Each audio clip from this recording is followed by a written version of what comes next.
Let's get her on here. She's waiting patiently. Let's welcome the one and only and the freaking hysterical Peggy O'Leary. What's going on, Peggy? Hi, guys. I'm so sorry I'm late. I'm the worst. This is why I'm a failing comedian, because I don't make my appointments on time.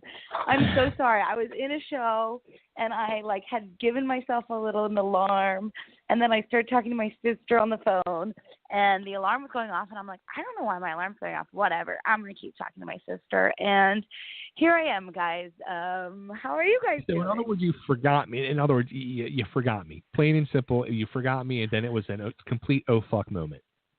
Yeah, look, I am coming to you, tail between my legs. I feel really bad. I also was listening in on that story about Wizard World. I don't know what it is, but fuck them. You know what I mean? What exactly. assholes. I'm just kidding. I really don't know what it is. I'll tell you what. I am sorry. You would say fuck them if you knew the whole deal, especially if you're giving them, silly amount of money. You'd be totally fuck them. Yeah, what is Wizard World, though? It's the huge Comic-Con that comes. They started kind of small, probably 20 years ago, and they grew to this huge, enormous thing, and they now go all around the country, where it was just a couple cities in the country they would do, and now they do 20, 25 cities, and they come into your town, and they're there for 4 or 5 days, and they completely rape people's wallets, and they blow out, and it's you're just scratching your head what the hell happened? But it's right. exploding for this thing, and now I don't know how, but they're losing money. So now they're trying to cut back on what they do, and they're pissing everybody off, and yeah, it's Yikes. an interesting world. Yeah. But not as interesting as your world. What part of my world? Am I just talking to you, or are there other people here? You know what? Well, I have my friend Mike is on here tonight. He's from the website horrornews.net. So he called in, and we were talking some horror stuff and comic book stuff, and nice. And now I love horror movies and true crime stuff.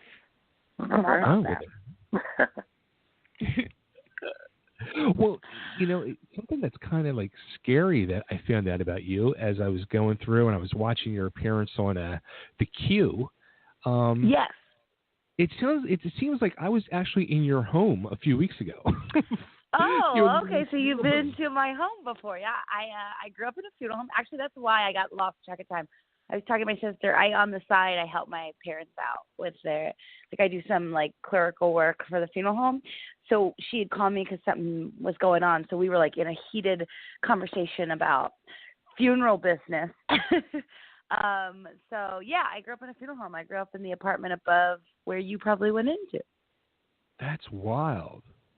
As soon as you said that, I was like, oh shit, O'Leary Funeral Home. Yeah, I know. Peggy O'Leary. I know, it's funny when people put it together. I have a bunch of jokes about it, but I don't talk about it a lot, especially the show you saw is a big show, and because I never know who's in the audience, especially around Philly.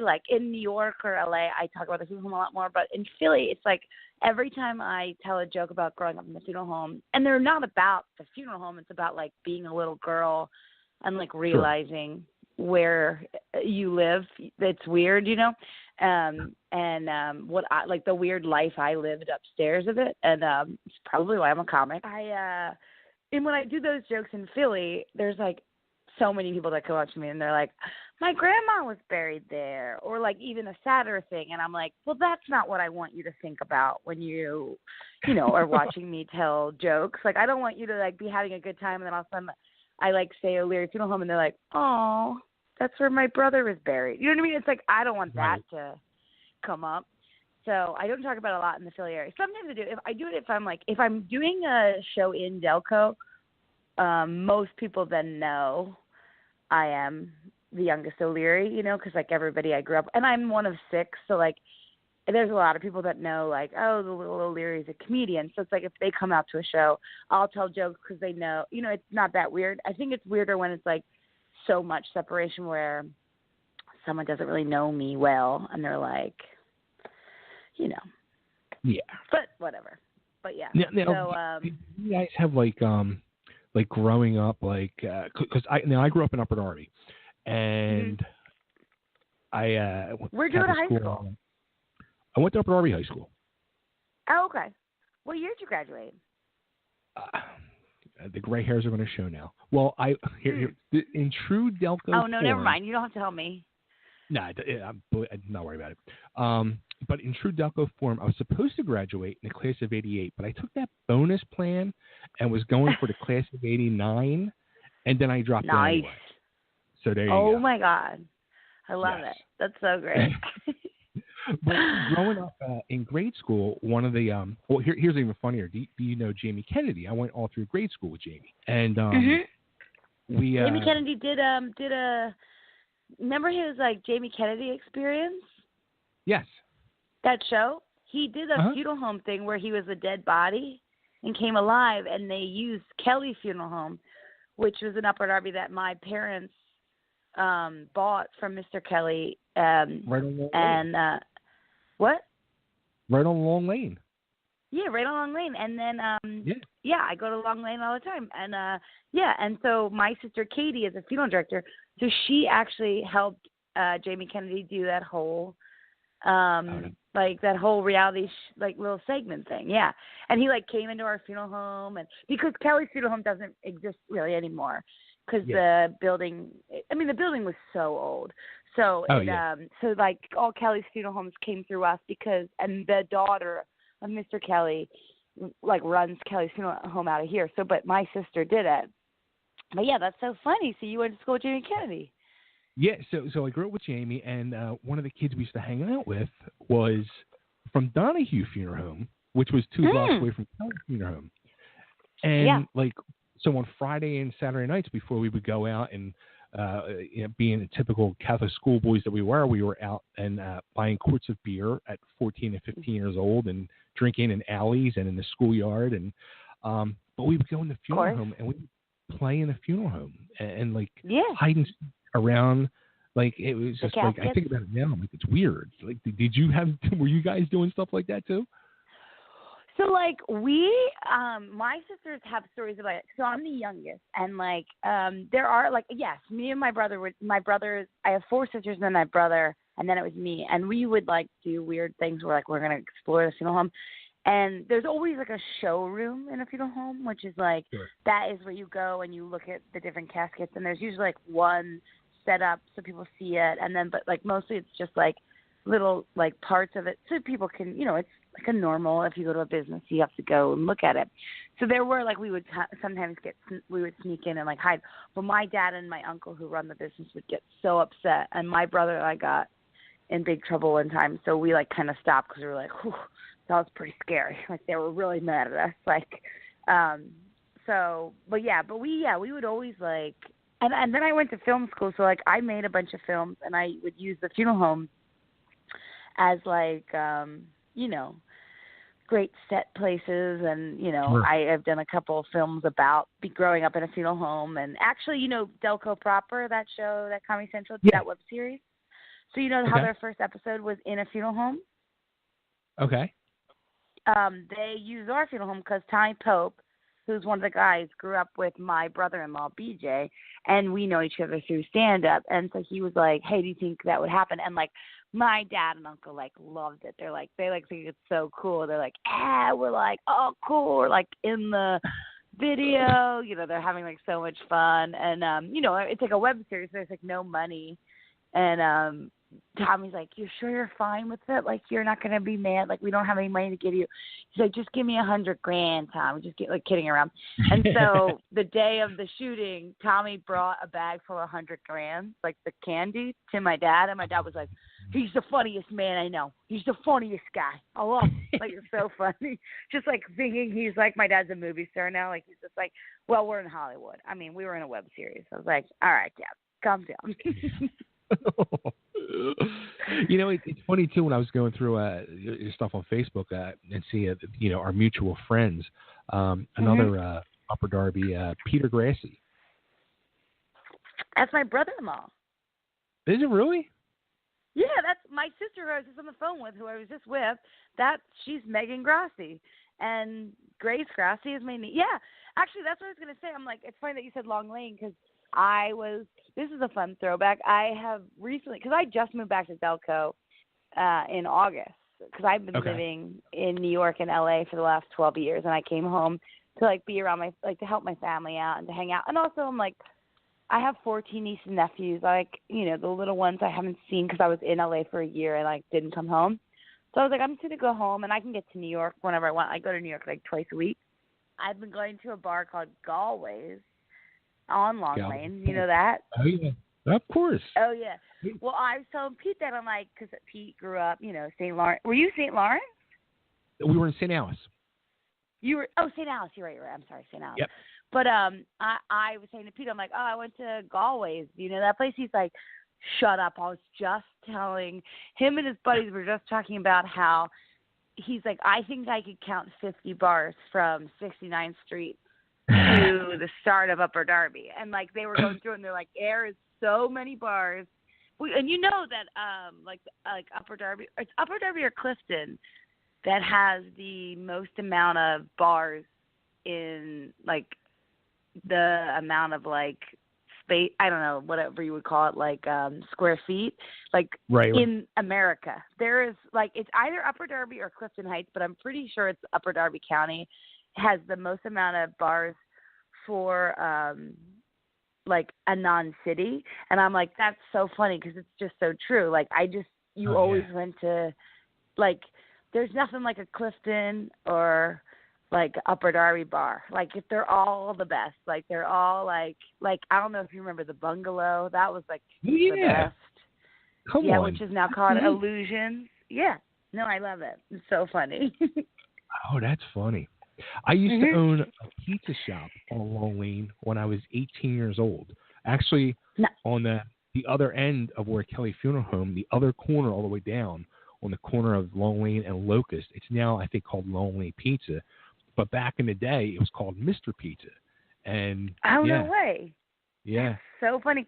Wait, so you know Pete? That's so funny. Did you know Steven and Paul?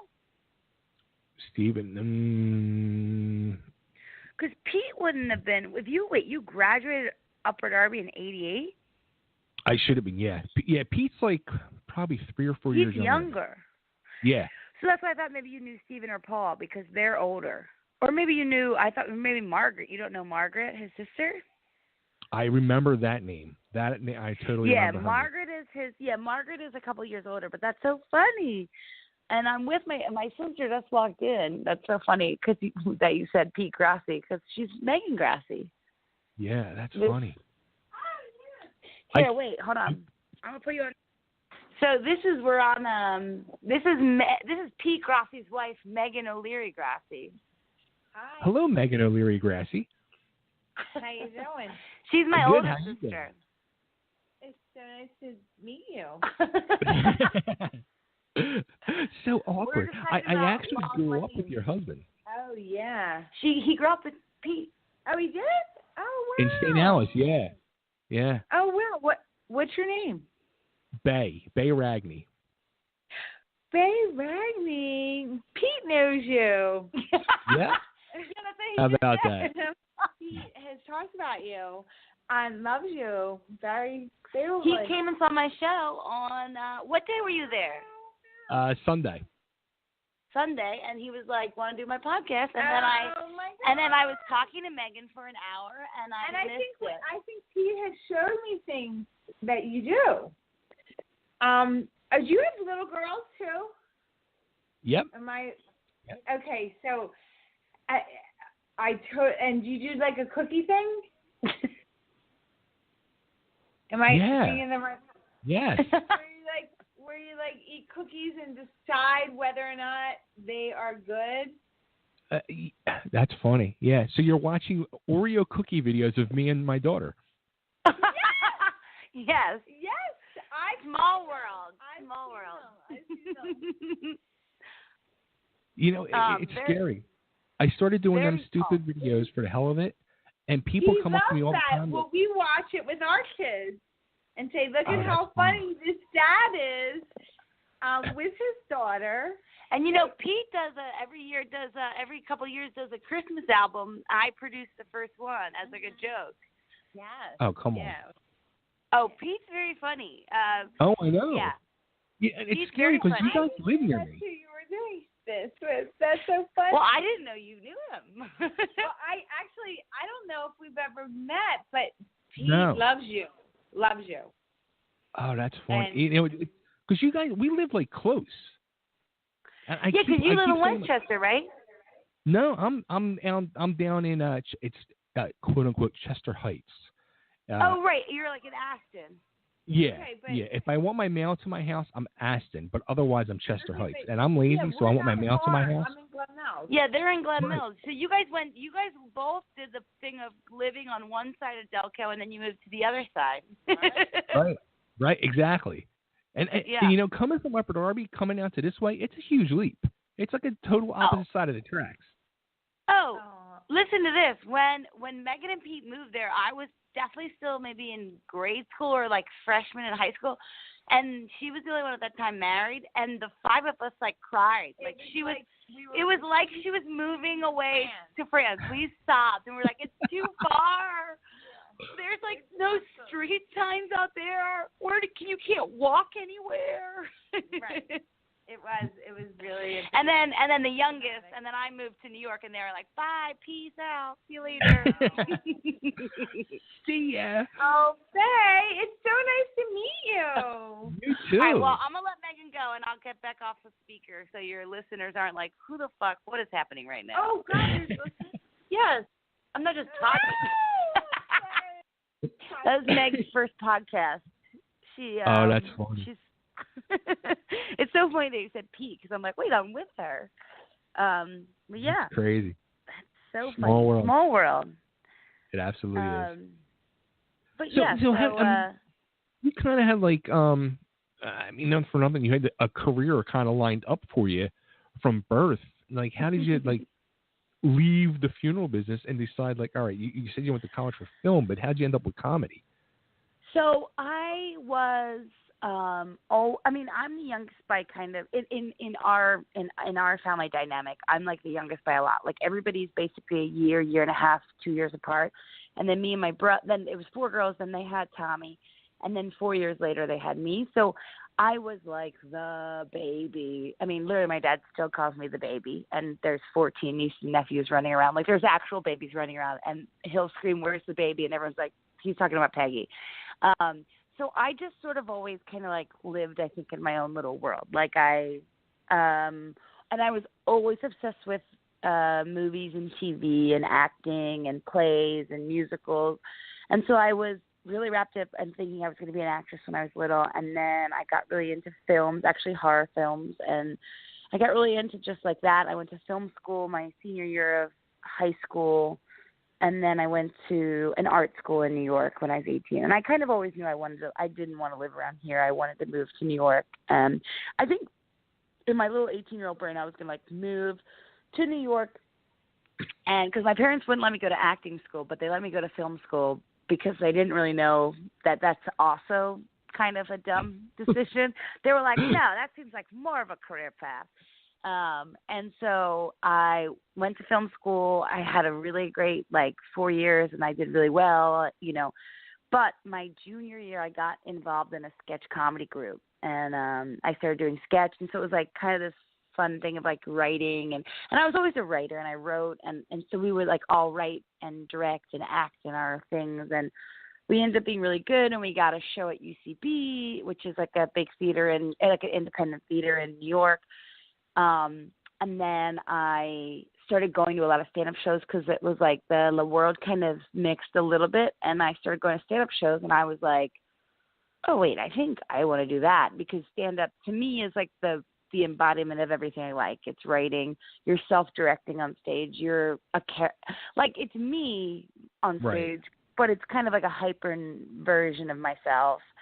And it's like, or the version that I want to show to the world to make them laugh. Like, oh, here's a version of myself. So I just sort of kind of went into it. And then my senior year, I had a bunch of advisors who would come see me perform and it was actually advisors that were like, look, it's very hard for women to be directors, because that's what the career going on was, to be a writer-director. They're like, and you can write and direct on your own, but like if you just go right into film production, you know, you will probably end up just being a producer or something, and, you know, you're creative. So like maybe pursue this comedy thing and get life experience and then make films down the line, which is like kind of where I'm at now, where I'm like, been doing comedy for like 9 years and I'm writing all the time. I'm like writing a web series right now about the funeral home. That's like kind of more like, you know, I would go like a Netflix comedy kind of thing, you know, where it's like, it's funny, but it's realistic funny and maybe a little bit obscure and stuff like that. And then, so that's sort of like what got me to comedy. But like, I've always been the like, you know, the silly little sister my whole life, who just like Pete. Oh, actually, it's funny that you said, like, you know, Pete was the first time he saw me perform was at I made up a dance for like Christmas Eve Mass. You know how the nativity scene? Well, me and two other girls were the angels, and I made up like a liturgical dance that happened on like Christmas Eve. And I remember like leaving church and like I'm like not even thinking anything about it, like just being like, whatever. I performed like an altar's the same as a stage. Like I was such a ham of a little kid. And Healer was like, Jesus, I don't have the balls to do that. And I'm like, what do you mean? He's like, you just liturgically danced in front of like 500 people at Holy Cross Church. That's crazy. So like I just kind of always was that kid that like the things that scared other kids didn't scare me, but like, you know, one-on-one relationships, those are very hard for me. But if you want me to talk in front of 800 people, I'll be like, yeah, I'll do that tomorrow. Sign me up. Sign me up. Sounds great. But yeah, so that was kind of what led me there. And but you know, there's 6 of us, so like 3 of us are in the business and 3 of us are not. Because, you know, it takes a certain, like, I totally think being a funeral director is, you know, one of those things that's like a vocation in life. Like, it takes a certain kind of person. Absolutely. And I'm not that. Like, I'm more like, let's talk about death and like what, you know what I mean? Like, let's talk about the spirituality around it. Where like my sister and my 2 sisters and my brother who are in it are like, no, like we're, you know, they're just like a little bit more like, they're level headed and they're like, look, when people come here, we're here to be the people to, you know, they're having the worst time in their life and we're the calming effect to like have them be able to get through this next week or whatever. Whereas like I would just be like crying with the family and being like, oh my God, it is so sad. Like, you know what I mean? There's like takes a certain kind of person to be able to like sit there and be like, this is the worst time in your life, but I'm going to be here to like guide you through it. Where I'd be like, I'm just going to sit next to the family and cry with them. Is that cool?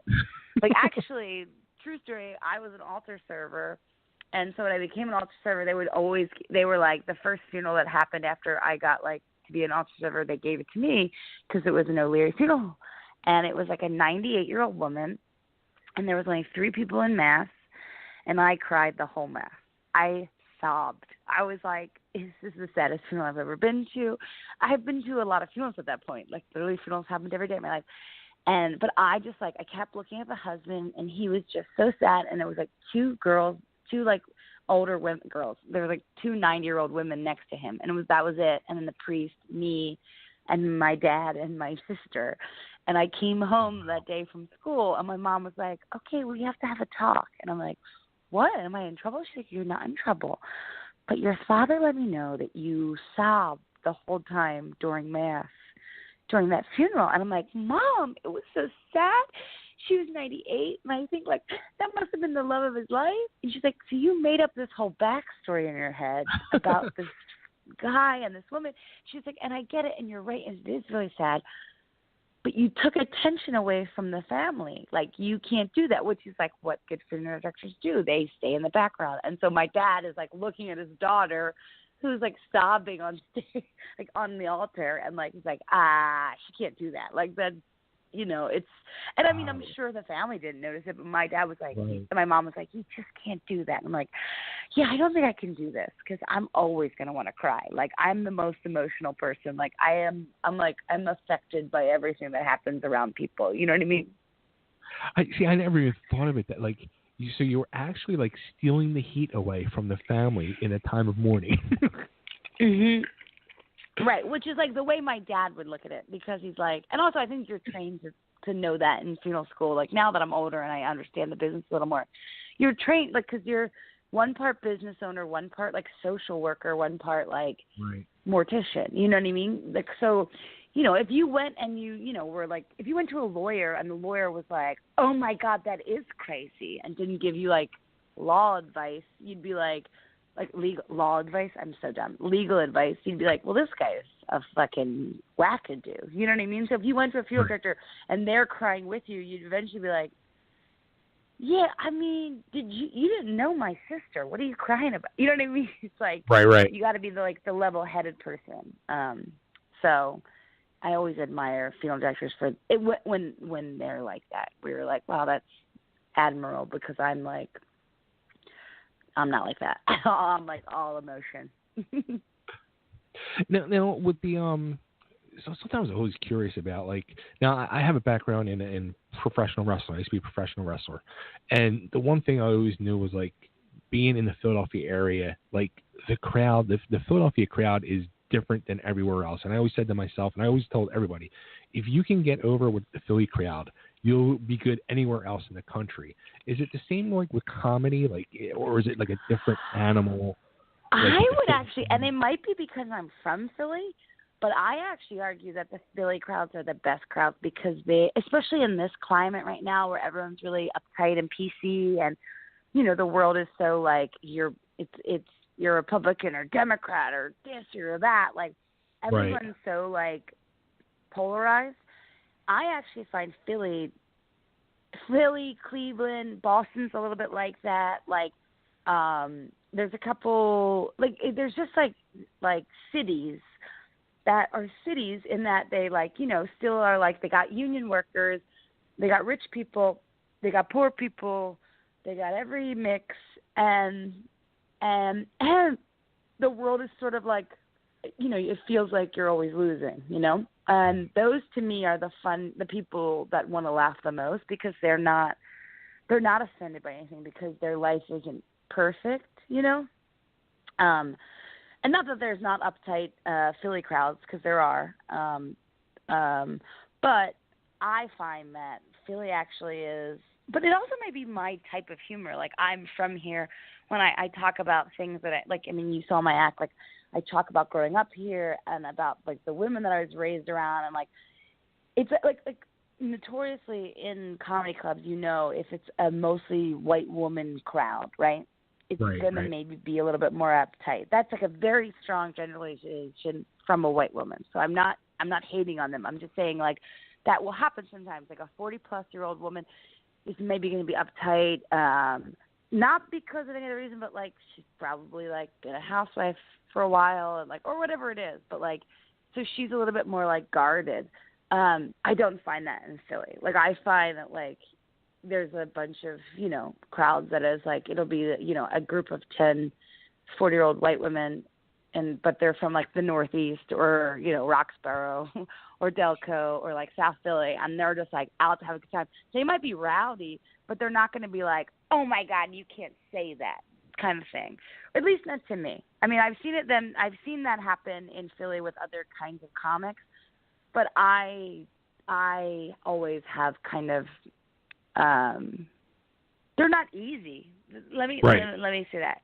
They're not easy, but they want to laugh if you give them a reason to laugh. They're not like in New York. I always say New York is crossed arms, make me laugh, you idiot kind of people, and I mean, you can get them, but like the first joke I do about, like, fighting a cop, it's like, I don't do that a lot in areas that, like, maybe somebody would actually believe it's a political statement, or being Irish Catholic doesn't mean shit to them, but, like, in the Northeast, you know what I mean when I'm like, my real name's Margaret Mary O'Leary. Like, I'm from Irish. Like, I'm literally 100% Irish, and my family's been in America for like 1,000 years. Like, we don't mix. We're cops. We're lawyers. I mean, not lawyers. We're cops. We're firemen and funeral directors. We just hang out with dead things. Like, that's what we do. So, you know, it's, but I feel like, I mean, I don't know. I think I'm also like being, I mean, for lack of a better term, but this year of the underdog, it's like Philly has an underdog mentality, so they're not going to be uptight about, you know, politics. They're going to be like, whatever. Let's just make each other laugh. Well, it was funny because during your routine, you even pointed out to somebody in the crowd, and you were it was a couple, and I guess the wife wasn't laughing, and the husband was, and you pointed that out, and I looked over at my wife. That was the opposite? Yeah, the guy that I called a cocksucker. Right. Am I allowed to curse? I'm sorry, I've already been. Yeah. Oh, yeah. No, yeah, the wife was left. The wife is the one. Remember when I came out to the Meek Mill song, and there was a woman screaming "Free Meek"? That was the wife of the guy who had his arms folded, and he was this like stoic white dude. Okay. So there was like, actually, it was like funny. I was like flanked by like, there was a couple. There was a black lady and a white guy, and they were married for 40 years. And then the other side was like a lady who was laughing at everything I said, and then a dude who like didn't laugh at all, and had his arms folded. And I literally was like, "Come on, you got to put your hands here," because you're also. I mean, I have to take like 4 minutes out of my act to get the crowd excited in the beginning and the end for the show, because you're the host. So like, if a guy is obviously being just like crossed arms, doesn't want to like have a good time in the front row, I'm like, I can't not call you out. Like, come on, like you're bringing the energy down. But sorry, I interrupted you. So you turned to your wife, and was she not laughing at me?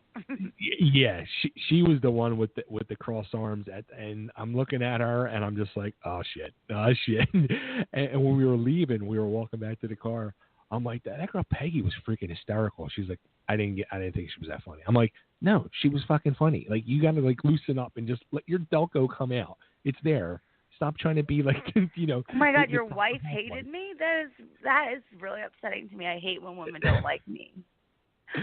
Well, also, she's probably been married for a while, and so I do say, you know, I am a single 31-year-old, so I get it.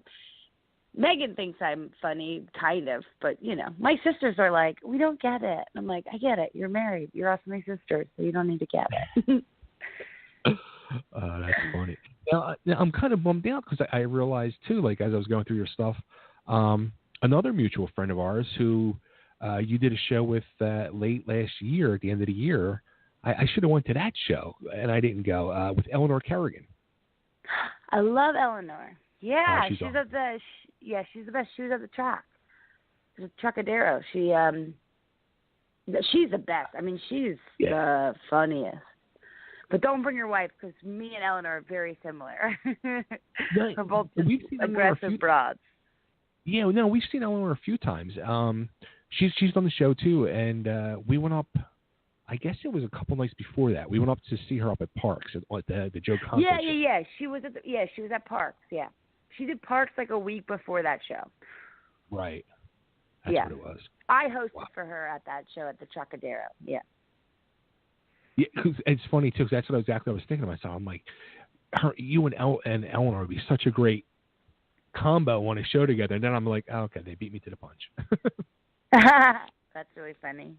Yeah, no, I love Eleanor.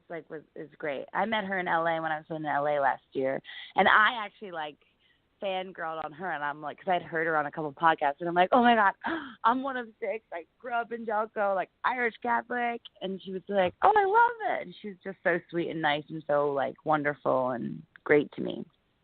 Yeah, that's awesome. It's funny too, because actually, for the Eagles parade, I ended up parking on her street for the parade. Oh, that's so fun. That's so fun. Too funny. So what did you do, being the big Eagles fan, when they won the Super Bowl? What was your? Did you cry? Did you? Oh, I was actually with Pete and Megan. I was with Pete and his buddies. And if you saw on Facebook, a friend of theirs like videotaped him and his buddies all hugging and stuff, and I'm like off to the corner, and then Pete and I hug at the end of the video. And I'm like, yeah, I was like, I went to every home game. Like I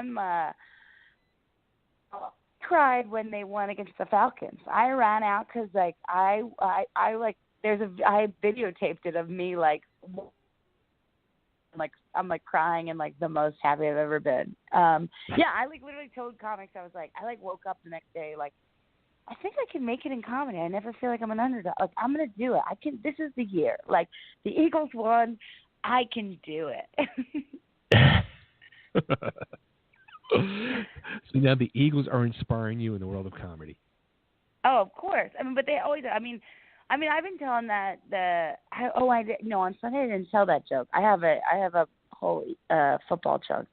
I don't think I told that joke on Sunday about how loving football as a girl. No. Probably not. No. Yeah, I have like 10 minutes on the Eagles where I talk about like going to New York was the first time I ever realized that like it's a gender thing to like football. Like everybody just like the football, liked football. You know what I mean? It wasn't like right. Plus I was a cheerleader for 15 years and like but it was never weird to be a girl that like went tailgating and went to every game.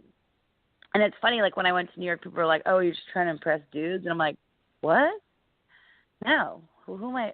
Why would that impress a dude? Because in Philly, it's not. You know what I mean? It's not even like a thing. You just do it. You just are. You're just a fan. You just like it. You love it. You know it. You know, you watch your dad cry about it every year.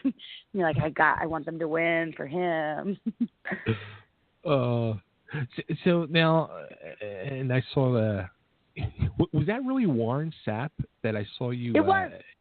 Yeah, I did a shot of Tully with Warren Sapp. Yeah, he was at the what game was that? That was the Vikings game.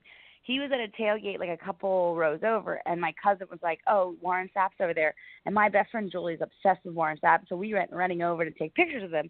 We take pictures, and she's like this little cute blonde girl, and she's like, "I love you, you're my favorite," and he was like, "Well, I love you too," and like hugs her. And so we had like a good exchange with him, and then we like go back to our tailgate, and he comes walking by. So we were like, "Oh shit!" He's like, "Hey girl," and I like had a bottle of Tully with me, so I was like, "Will you do a shot of Tully with me?" And he goes, and he like looks at the people who were like with him because he was like being walked around by people, you know, and sure. And I was like, "Will you do it?" And he like looks at the guy and he goes, "When a woman wants to do a shot of whiskey with you, you do a shot of whiskey with you." So I was like, so then I did it, and I didn't know, but everybody around me videotaped it. So like I have that videotape from like 15 angles because everybody was like, "No fucking way did Peggy just ask Warren Sapp to do a shot of Tully with her?" And I'm like, I didn't even think twice about it. I'm just like, if I can, why wouldn't you? You know?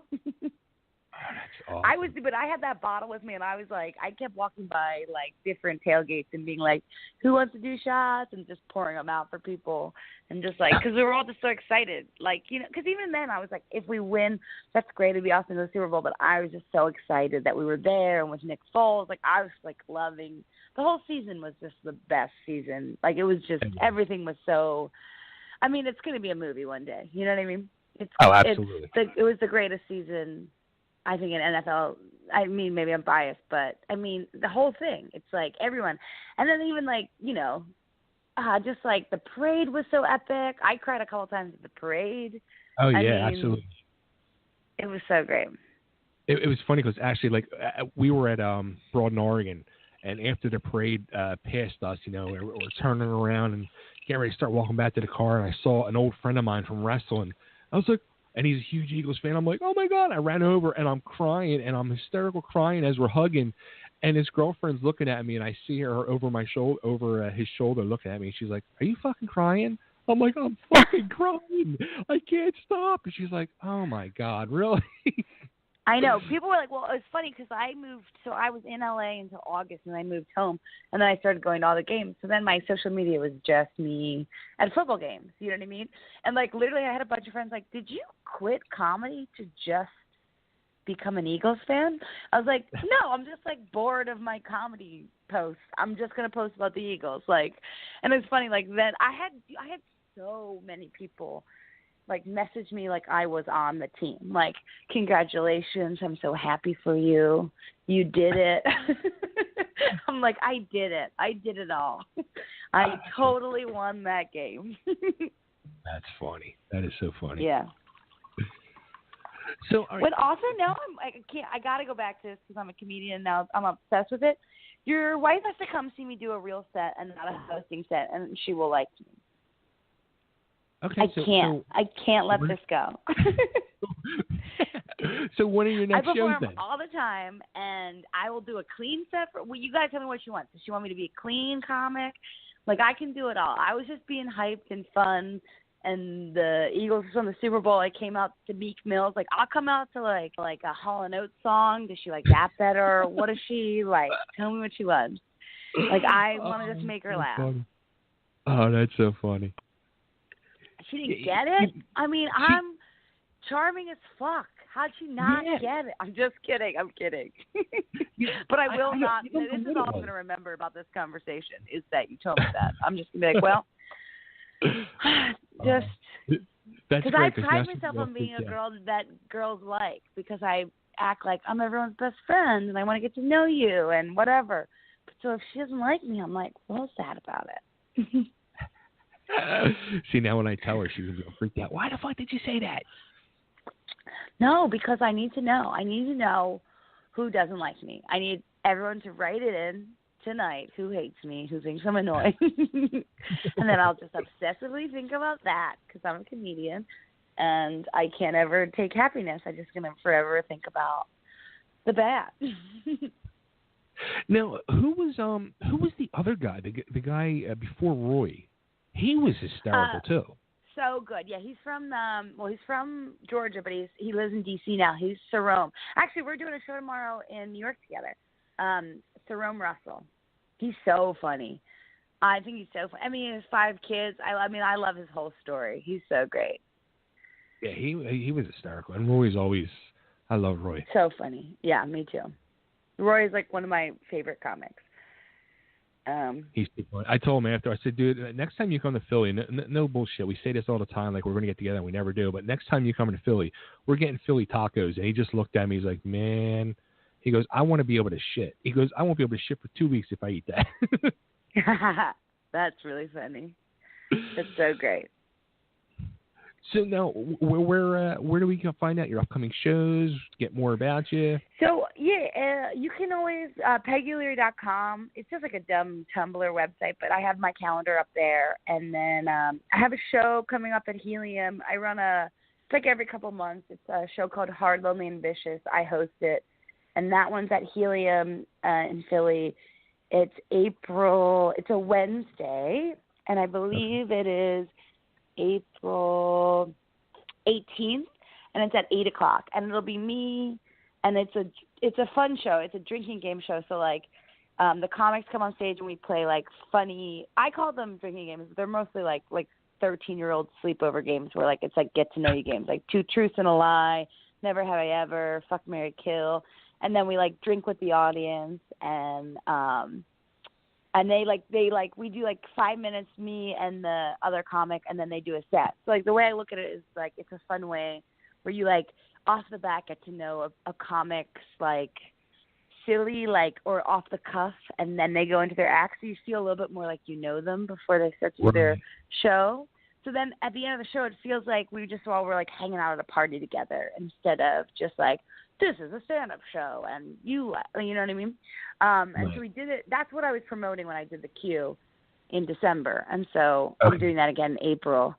And, and it'll be fun. It'll be like half like local guys and then half a couple of people I bring down from New York for the night. Yeah. Very cool. Yeah. And now there's, it's funny, too, because, with your sister being out here in Glen Mills, there's an Italian restaurant up here, and actually me and friends of mine were all just there for dinner the other night. It's called Angelina's, right up on Route 1. It's behind my favorite place, Hooters. I just saw. Oh, wait, the BYOB place. Yeah, they're doing comedy there. They are? Oh, I got Megan. It's so funny because Megan lives right around there. Megan just went there. She loves that restaurant. She was telling me about it because we were going to go. Oh, they're doing comedy. I'll check it out. Yeah, we were just there Friday night, and Like literally like 2 or 3 days ago, I saw it pop up on Facebook. They're having a comedy night on a Thursday night. I think it's a couple Italian comics. I forget when, but it's like within the next few weeks. Oh, fun. Yeah, I'll check it out. I'll go look at it. Cool.